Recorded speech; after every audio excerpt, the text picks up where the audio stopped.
This is America's Great Southwest, a vast landscape with a long history of peoples who've inhabited its canyons and plateaus.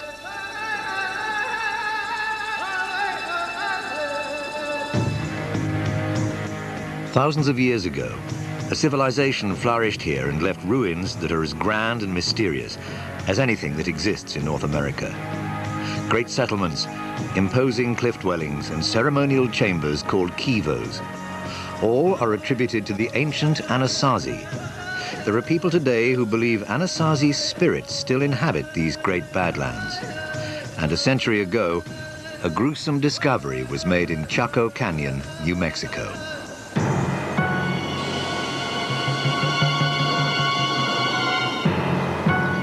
"14 skeletons were found in a mass grave. They might have been murdered, or they might have been the victims of human sacrifice.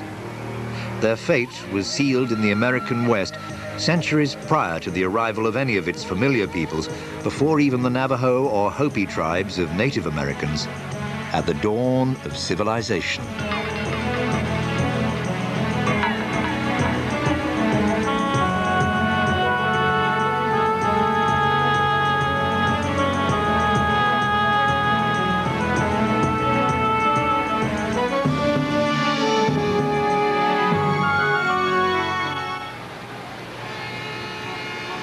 Today, many of us live in cities that we take for granted. An urban way of life, rational, practical, bustling.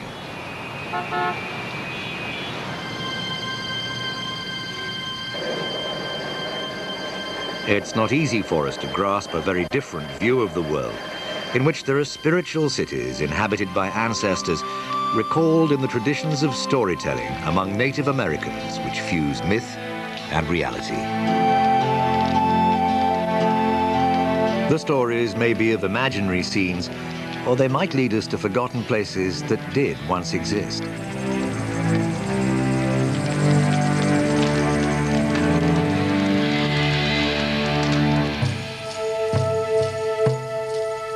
This is the Four Corners region of the American Southwest, which has been called that by white Americans because 4 states meet here: Arizona, Utah, Colorado, and New Mexico. But to the native people, this is the land of the Anasazi, the ancient ones. They're long gone, but it's said their spirits are still a powerful presence here.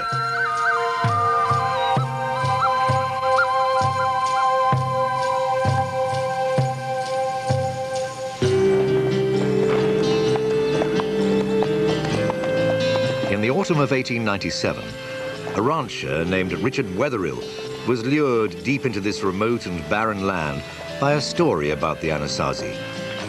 His fascination with the ancient ones had begun 10 years before and hundreds of miles away.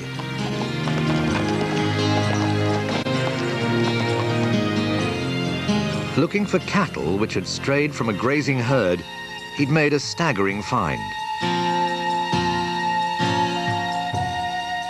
The ancient cliff dwellings at Mache Verde in Colorado.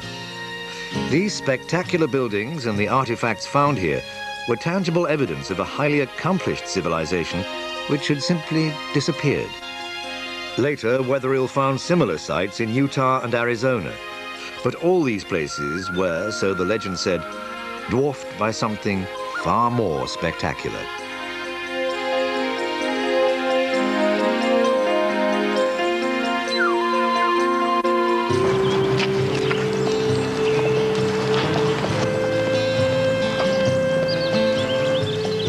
Wetherill was now looking for a fabled city, older, bigger and richer than anything found so far.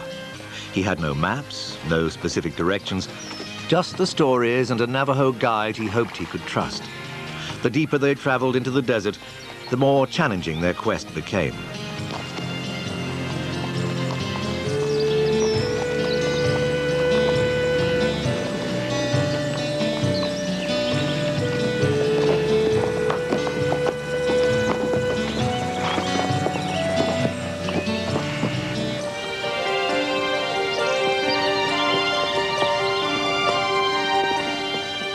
It seemed quite impossible that these parched badlands could sustain a great city, but Wetherill persevered.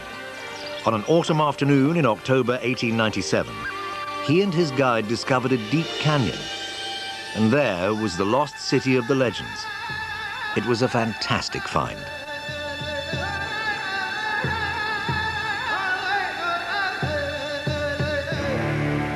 Wetherill was astonished by what he saw. Buildings quite unlike any he'd seen before and never imagined he might discover here. Freestanding buildings, some as tall as 5 stories. One building alone, which became known as Pueblo Bonito, contained more than 650 rooms.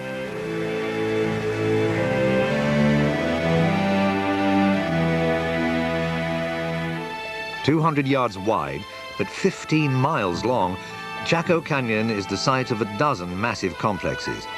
They include over 300 enormous, perfectly round pits, the purpose of which could only be guessed at.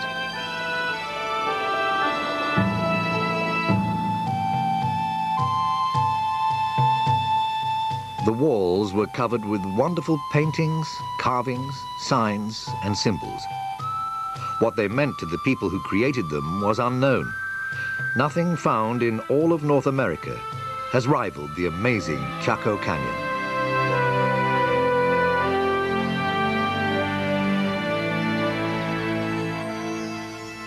Wetherill and the archaeologists who followed him were astounded and entranced by the pottery they found, the weapons, tools, jewelry, artifacts of every kind. They're abundant, and each is a work of art. The Chacoan people clearly created one of the great cultures of the ancient Americas. They had a diverse society, many specializations such as pottery and basket weaving, ritual specialists. We already know enough about these people to know that one of the special things about the Chacoan phenomenon is that they created a brilliant civilization of art and all the things that go with it.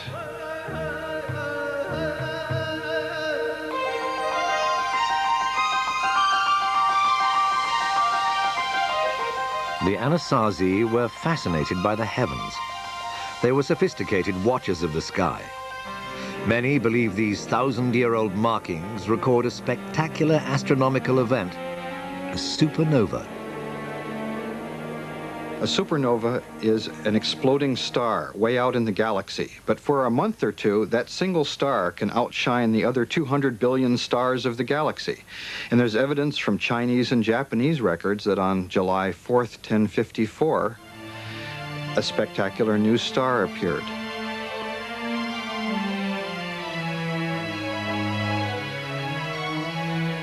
The crescent moon indicates the supernova's position in the sky. The handprint marks this as a sacred site. Clearly, it was a place of religious and ritual importance, and there was evidence of what that might be. For Wetherill made a grisly and disturbing discovery.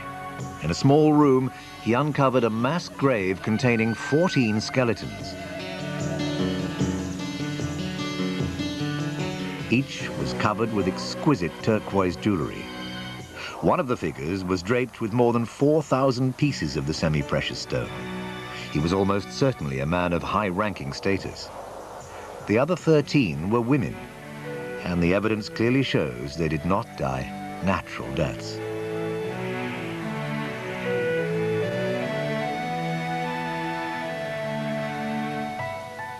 Wetherill's wife, Marietta, who visited the site, speculated about these deaths and their meaning.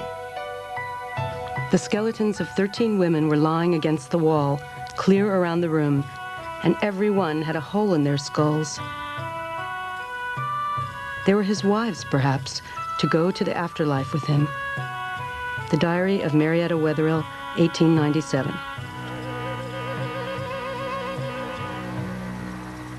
There are other burial sites in Chaco Canyon, but none like this one.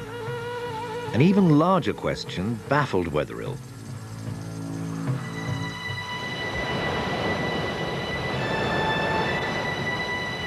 20 million years ago, Chaco Canyon lay beneath the great inland sea. But when the water receded, only a dry and parched desert remained. Mesopotamia, Egypt, a number of others, China, All of those are complex societies founded in a very arid region. But the key to those places is they have major river systems. We just don't have the water here. Water is critical.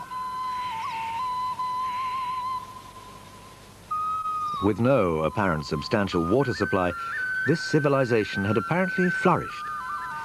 This appeared to be an impossible place to build a city, and not just because of the lack of water. The canyon walls provided the stone for the buildings, but there were a great many timbers used too.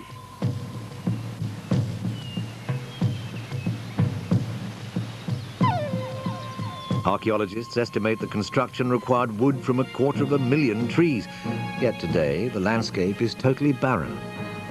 Samples taken from the beams indicate that the trees were not local. Many came from as far as 50 miles away.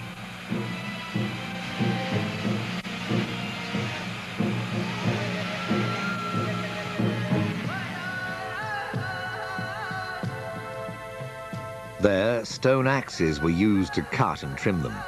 The Chaco people didn't have horses or oxen or carts with wheels, so here was another puzzle. They must have had some means of transporting timber long distances. Archaeologists have calculated that the Anasazi were here from about 900 to 1250 AD.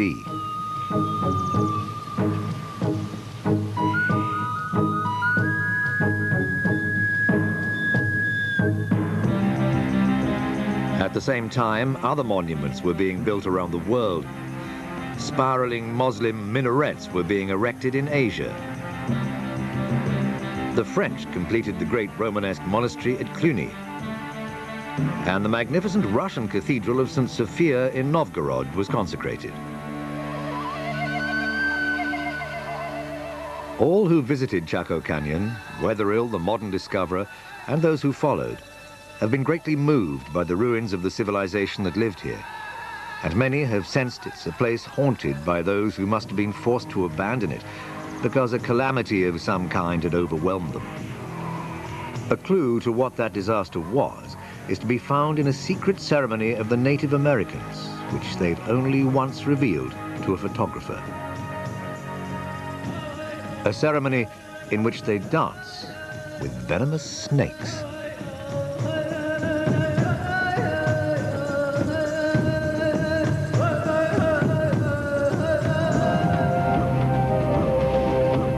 Magical powers.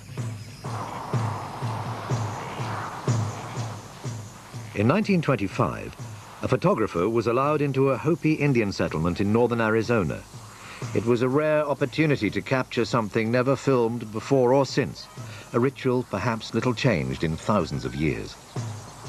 The dancers carry venomous snakes which could easily twist and strike with deadly effect. Dancing with the snakes in their mouths affirms, say the Hopi, their oneness with nature and the earth.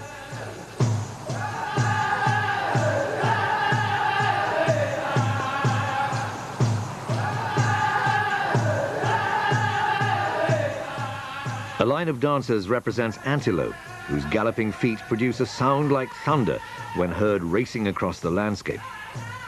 But the clouds must be induced to release their rain.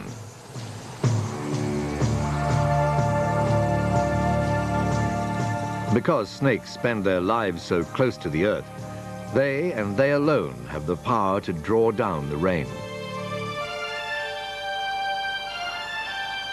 Rain is the key that unlocks one of Chaco's greatest mysteries. The Anasazi were a wandering people, nomads who lived off the land. Then, 1,000 years ago, they stopped wandering and were able to start building, here in this parched and barren place.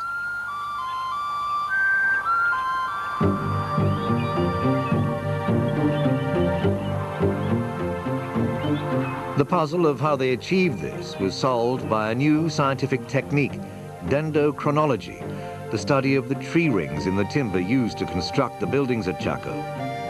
They provided a startling revelation. About 1,000 years ago, the weather changed. An era of record rains began.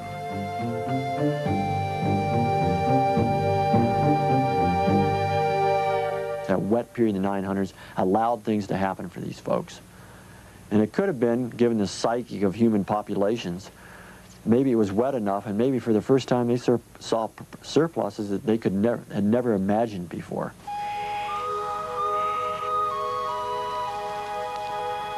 Until this moment in their history, the Anasazi had depended on hunting and the gathering of whatever wild plants they could find.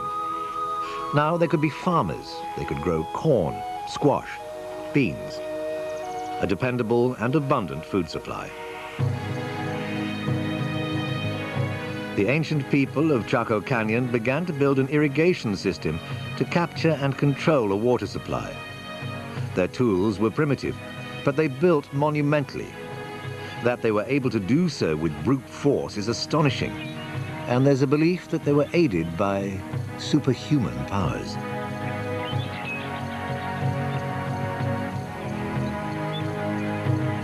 One of the things that my grandma used to tell me in accomplishing major tasks is that a community has to be whole. Everything was done for the betterment of the community. They put their heart and soul into these projects. I feel that there was a lot of the spirits and the guidance from a higher being. There was such a high level of spirituality in Chaco at the time.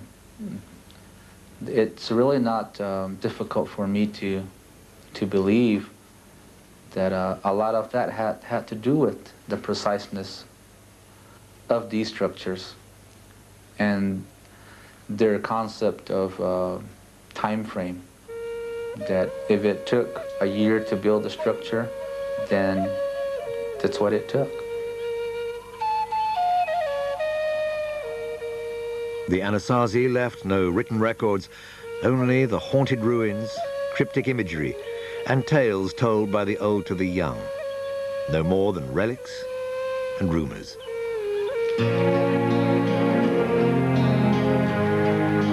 It was an old legend about a magnificent city that had brought weatherill here in the first place. And it was another that led archaeologists to an astounding discovery.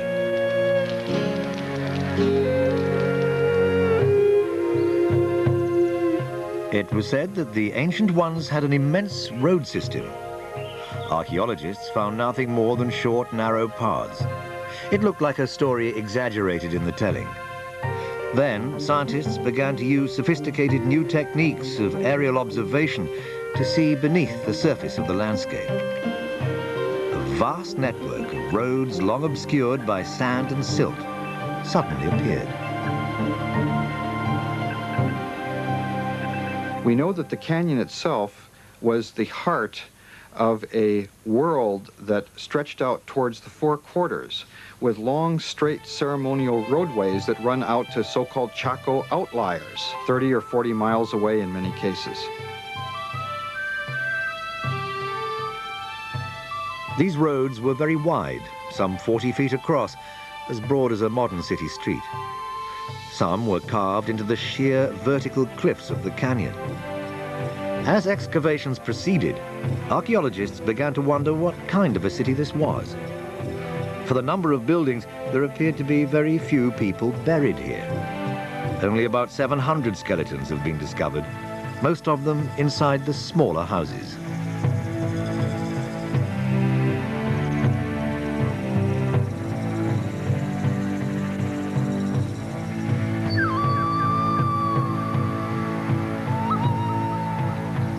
And the archaeologists were surprised that there weren't very many burials in comparison with excavating small house sites that are basically domestic habitations. And they said, wow, there's something really strange. And they didn't key into the fact that, of course it's strange. These are public buildings. If we were to excavate a library or a post office or a courthouse in our society, we wouldn't find very many human remains.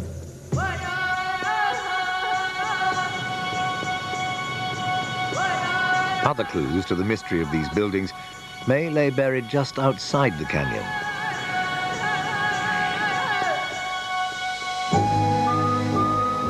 Covering just 2 acres, Pueblo Alto is smaller than Pueblo Bonito, but it's yielded new insight into the real purpose of the so-called great houses. As so often happens at archaeological sites, the rubbish heap proved to be a valuable record. Covering close to 1/4 of an acre, it represents 100 years' worth of refuse. More than 200,000 pieces of pottery have been found in the mound. Smaller shards indicate that there may have once been as many as 1 million pottery pieces. The vast number of pots far exceeds the needs of the estimated population. A clue to why this might be was suggested by the fact that the layers of rubbish vary in depth at different eras.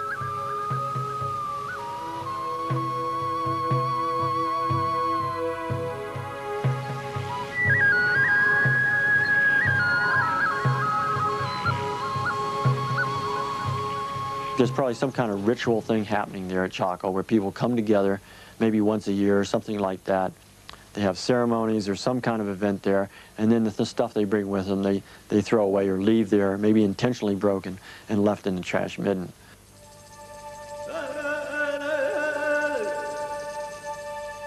We may never know what really took place here, but many scholars believe that it was a spiritual center where worship and ritual were the dominant activities. For the Anasazi, religion and nature were inextricably intertwined. The earth and the sky were held in reverence. The sun itself is important. We call it Father. We call the moon Father as well. We call Earth Mother, and they're like the parents of the people that occupy Chaco Canyon.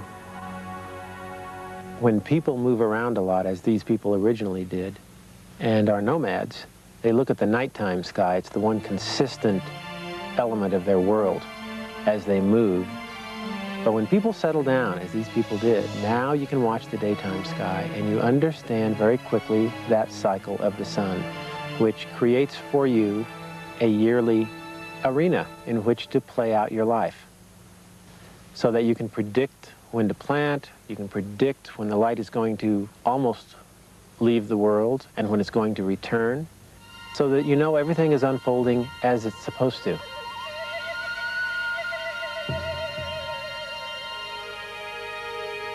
Of the many images at Chaco, none appears more frequently than the spiral.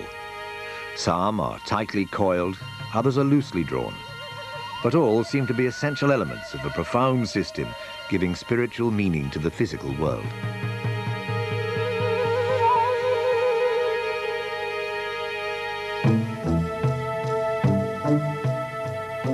The spiral, etched into the magnificent Fajara Butte, is part of an ingenious mechanism for tracking the movement of the sun. It's placed between 3 enormous stone slabs. Every year, at the summer solstice, the longest day of the year, the shaft of light begins to crawl across the spiral at sunrise. Then, around noon, it happens.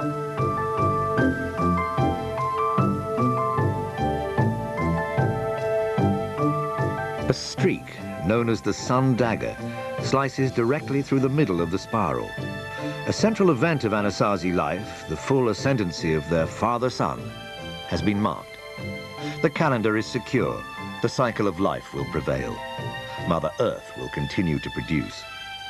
These were common beliefs among pagan sun worshippers of the past, but each culture had its own ceremonies and rituals and ways of appeasing the wrath of their gods.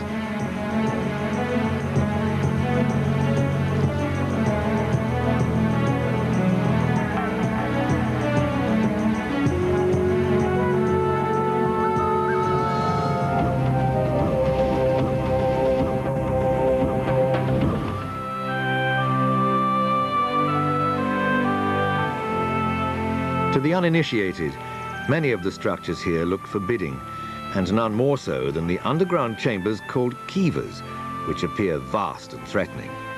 But for those who worshipped here, it was a place to communicate with the sky.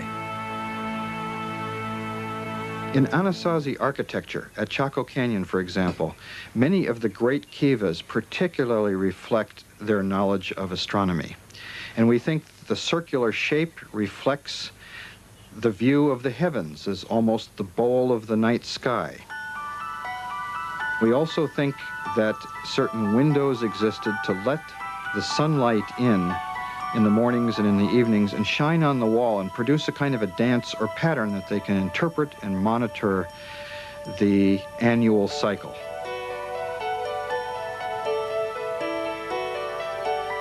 Of all the kivas, the one called Casa Rinconada is the largest and most elaborate. It's also the most intact. The roofs and upper structures of most kivas have long since collapsed. At Casa Rinconada, it's still possible to experience the dance of the sun once a year. Here, at sunrise on that longest day, June the 21st, a magical moment occurs. It's an event that's been played out on these stones for nearly 1,000 years.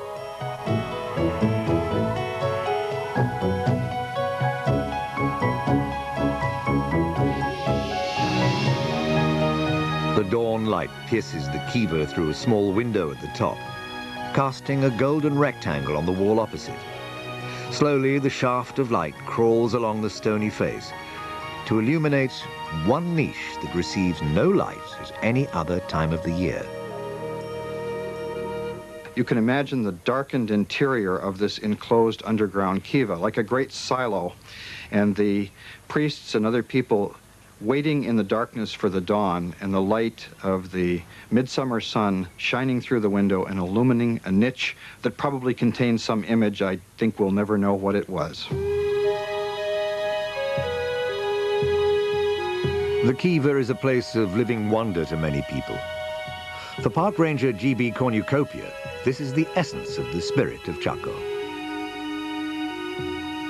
You feel like you're hearing the echoes of something that's real important and that connects you in to an event that you have felt insulated from previous to that, that you feel like it's something that you know about conceptually, but suddenly now your whole body and everything is a part of it, and you see it, you feel it, you hear it, and it's a wonderful experience.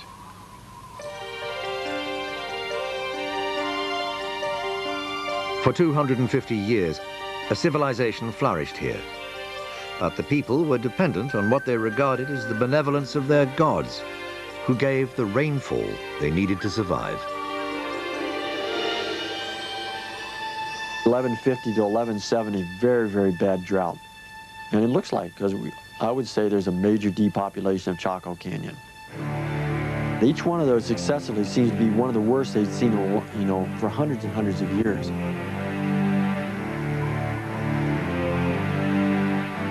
The great era of rain which had made possible the building of Chaco gradually abated and then gave way to a relentless drought.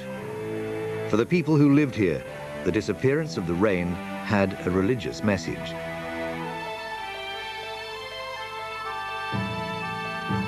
If you anger the gods or the spirits that hold the rain, then they would just withdraw that privilege.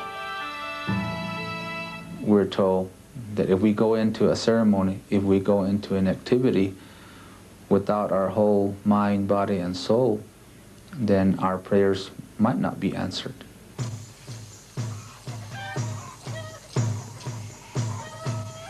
There was constant need to placate the gods. Rituals passed down from time immemorial, captured in this rare film, suggest what may have happened. During this Hopi rain ceremony, the clans gathered to compete in sacred games, much as the ancient Greeks held Olympics to honor their gods.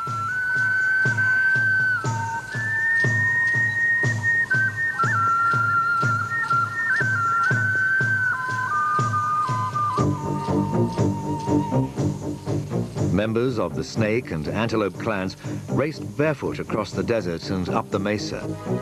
When they'd finished the grueling race, the winner was rewarded for his struggle with a jar of water.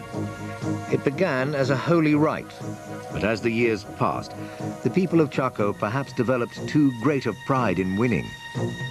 If so, they might have lost regard for their spirit world.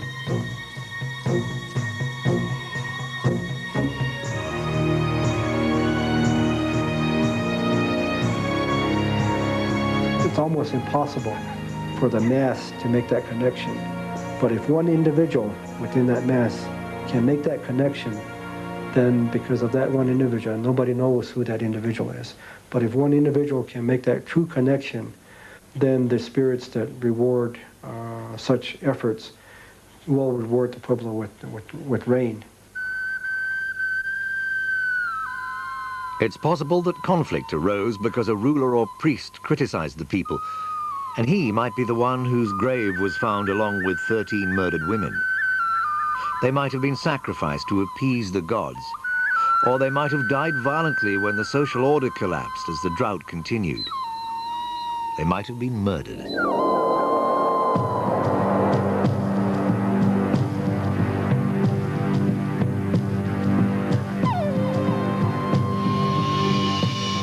We know that some of the burials in the great houses, some of the people appear to have been killed, whether ritually or otherwise. They have their skulls are smashed and they have broken legs.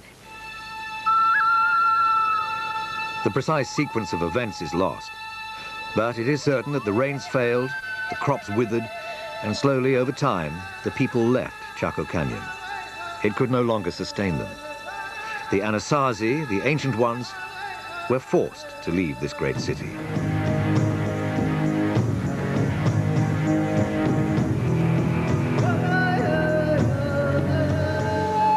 But this was not the end of their story. To many Native Americans who live near Chaco Canyon, these images, called anthropomorphs, record the origins of the ancient ones, the Anasazi. But what do they actually symbolize? I've had Pueblo peoples tell me that when they see the anthropomorphs, for instance, they'll occasionally say, well, that's when we had tails. That's when we lived in the earlier worlds, and we were of a different form then. There are those who believe that the demise of Chaco was inevitable, that the city was just a stop on a long historical journey which their gods had mapped out for them, and that Chaco was not meant to last forever.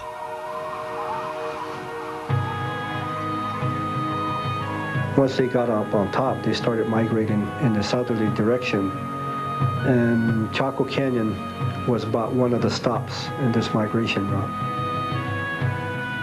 We are in a journey. We've been on a journey since our ancestors came up through the underworld. Our journey isn't built on just 100 years or 1,000 years. There's no time frame. I don't know where the journey is going to end.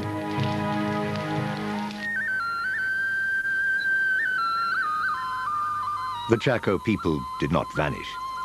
It's now generally agreed that the Hopi, the Zia, the Zuni, and the other Pueblo people are their direct descendants.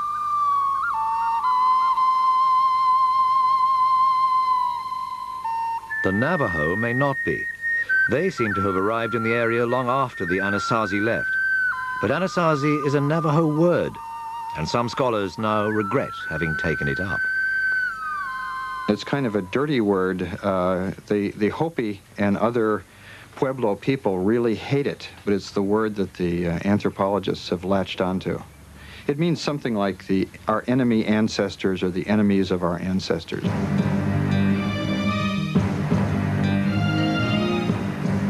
"400 years after the original inhabitants left Chaco, and well after the arrival of new tribes like the Navajo, an unfamiliar race of people arrived.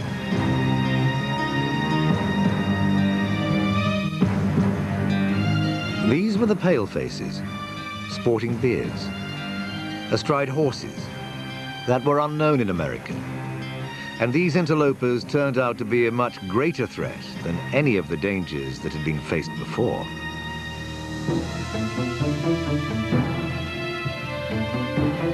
The first Europeans appeared in 1540, drawn to the area by a legend of 7 fabulous cities filled with gold. It might have been Chaco Canyon they'd heard of, in which case its fame was responsible in part for the downfall of the tribes.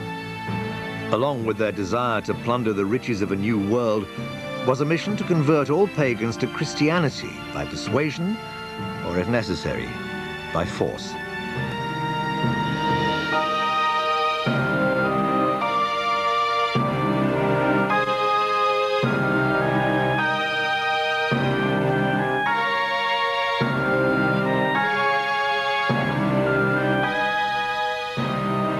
Native American holy men were tortured and killed.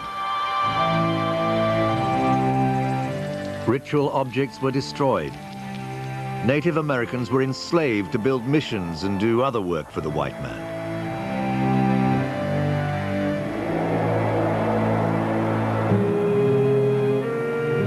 Most damaging of all were the diseases the Europeans brought with them, to which the Native Americans had no immunity. Epidemics of viral illnesses such as smallpox devastated the defenseless peoples, and a series of plagues almost wiped them out. There were uprisings against the Europeans, but they all failed. The great migration of the Anasazi from north to south was stopped.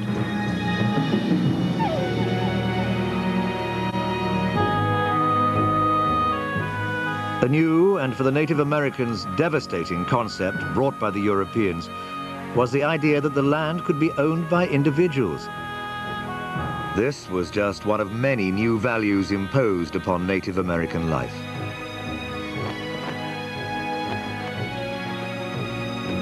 The people were ruthlessly suppressed.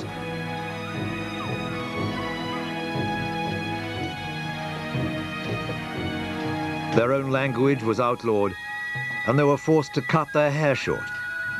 It seemed as though the old ways would be lost. Ties would be broken with the ancient ones.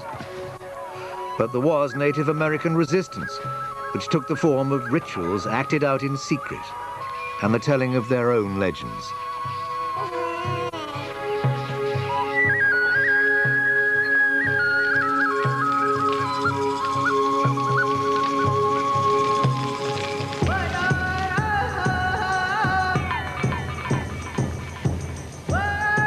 And so it was that Chaco Canyon came to be for Native Americans a secret place where the spirits of their ancestors lived on and could only be reached by those with special powers.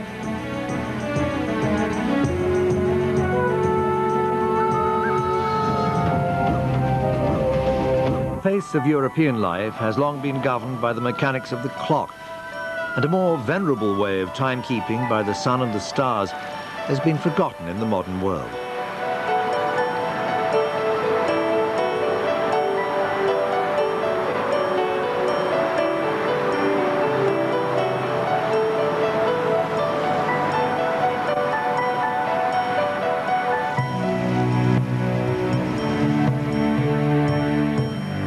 For some people, there's a sense that timekeeping in hours and minutes distances them from more natural rhythms of life and a spirit world like that of Native Americans.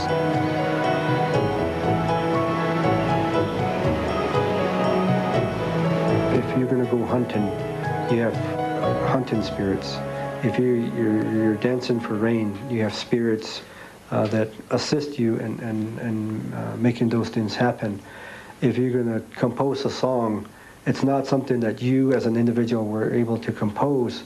It's the spirits giving you the ideas to be able to compose the song.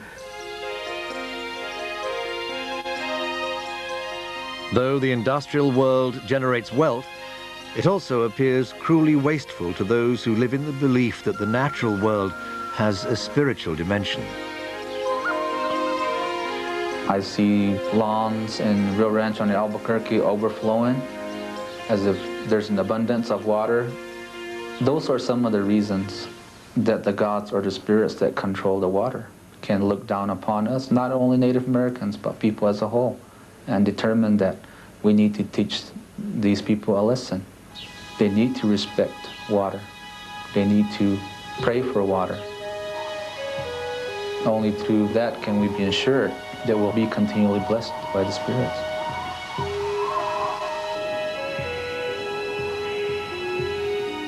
For those who value above all the spiritual dimension, Chaco Canyon has become a special place. Maybe the person feels that they're lost in this world.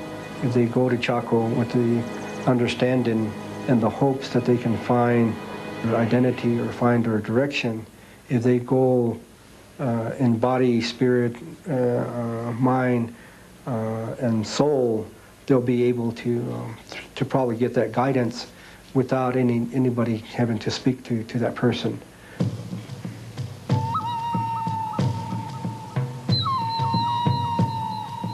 Those who regard Chaco Canyon as an archaeological site of great interest still want to discover why it had roads 40 feet wide, how timber from 250,000 trees was hauled here by a people without horses, oxen, or the wheel. They want to understand why 13 women were apparently sacrificial victims, and the reason there's evidence of violence in an otherwise peaceful world. To answer such questions inevitably involves exhuming the dead and violating sites which, for the Native Americans, remain sacred.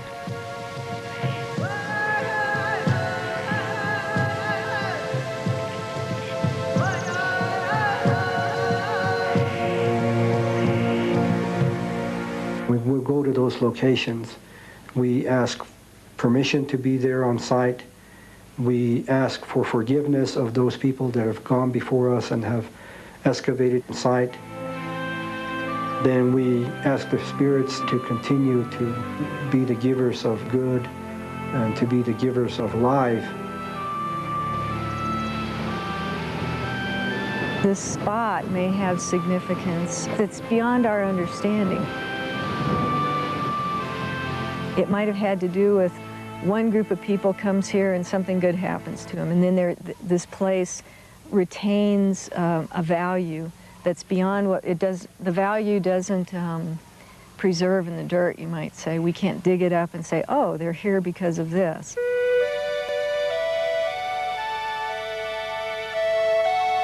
The conflict between those who consider Chaco Canyon to be a fascinating archaeological site holding clues to a lost culture and those who regard it as sacred has been joined. I feel that it's disrespectful to just allow anybody to enter Casa Rinconada at any time. And only in the right frame of mind are people supposed to answer. Entering a kiva is significant to journeying back to the underworld where we originated. And that in itself is an activity that we don't hold lightly.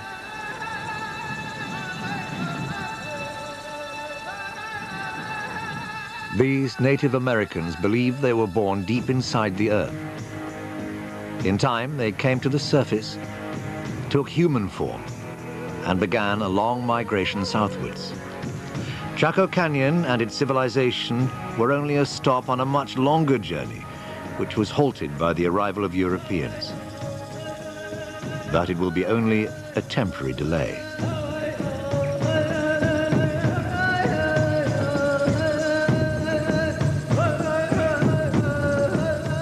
Who knows, maybe another 1,000 years, there isn't going to be an Albuquerque or a Rio Rancho. And at that point in time, we'll be able to continue our journey.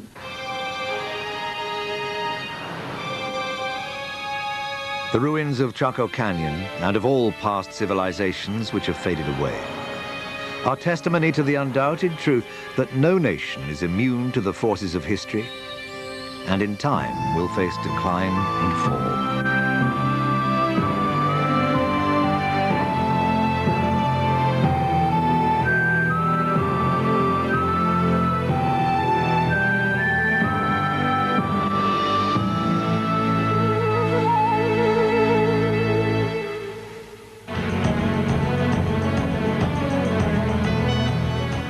Tomorrow's Ancient Mysteries investigates the building of Hadrian's Wall, while next on the History Channel, a portrait of US diplomat and Nobel Peace Prize winner Henry Kissinger.